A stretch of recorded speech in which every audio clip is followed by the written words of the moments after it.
Hello दोस्तों, जय Hind. Welcome. मैं हूं हरीश प्रजापति, अपने YouTube channel doctor SCP Mumbai. दोस्तों, आज हम बात कर रहे हैं generic medicine vs brand medicine. मतलब जेनरिक मेडिसिन और ब्रांड मेडिसिन में क्या अंतर है, डिफरेंस क्या है, इसी के बारे में हम आज बता रहे हैं। दोस्तों, ये होती क्या है, क्या जेनरिक दवाइयाँ खानी चाहिए या नहीं खानी चाहिए, क्या जेनरिक दवाइयाँ ब्रांड का डुप्लीकेट होती है, तो इसी के बारे में हम बात करेंगे। दोस्तों, आजकल जो जेनरिक दवाइयाँ हैं प्राइवेट सेक्टर में बहुत कम देखने को मिलती है। ज़्यादा करके वो गवर्नमेंट हॉस्पिटल या सरकारी जगहों पे देखने को मिलती हैं। और जो दवाइयाँ हैं अपना प्राइवेट सेक्टर में, जेनरिक ब्रांड और ब्रांड, ये दो दवाई ज़्यादा होती हैं। और जेनरिक दवाइयाँ प्राइवेट सेक्टर में नहीं मिलती हैं क्योंकि बहुत कम मिलती हैं। ज़्यादा करके ये गवर्नमेंट हॉस्पिटल और गवर्नमेंट जगह पर मिलती हैं। दोस्तों, ये होती क्या है, दोस्तों, कंपनी द्वारा दिया गया एक पार्टिकुलर नेम होता है, उसे हम ब्रांड मेडिसिन कहते हैं।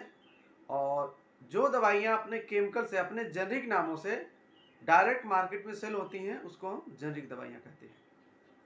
और पेटेंट दवाइयाँ इतनी महंगी क्यों होती हैं, जो ब्रांड दवाइयाँ हैं वो इतनी महंगी क्यों होती हैं?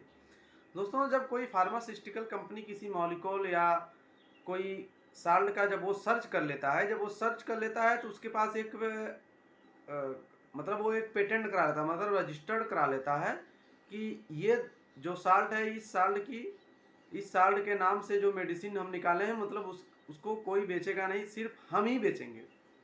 तो इसको हम ब्रांड कहते हैं।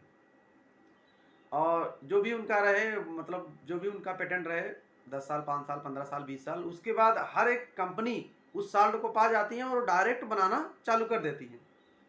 मतलब उसका जो साल्ट होता है उसके बाद फिर जेनरिक हो जाता है। तो जब जेनरिक हो जाता है तो अच्छी अच्छी जो कंपनियां हैं उसी मॉलिक्यूल को बनाना चालू कर देते हैं, जिसे हम जेनरिक ब्रांड कहते हैं। तो ये रहा अंतर।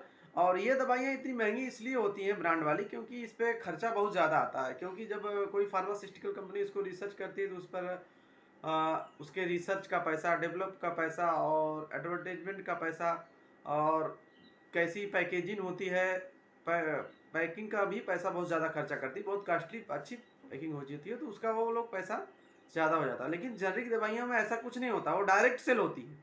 डायरेक्ट मतलब उसको कोई ना रिसर्च, ऑलरेडी उसको रिसर्च हो चुका होता है ना। एक बार ब्रांड जो नेम रहता है उसको रिसर्च हो चुका है।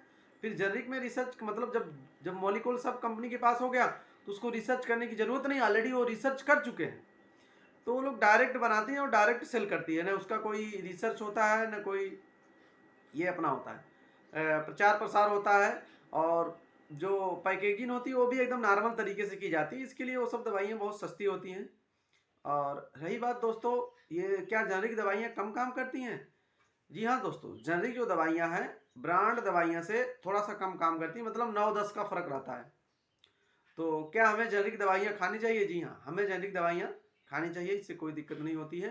हाँ, जहाँ तक आप ये काम करें कि बीपी और शुगर की जेनरिक दवाइयाँ ना खाएं, इसकी ब्रांड दवाइयाँ खाएं, क्योंकि इसको आपको हमेशा मेंटेन रखना है।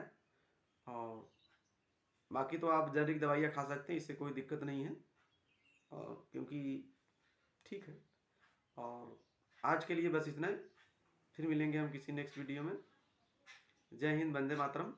दोस्तों, यदि आपको वीडियो अच्छा लगे तो इसको लाइक और सब्सक्राइब, चैनल को सब्सक्राइब कर दें। और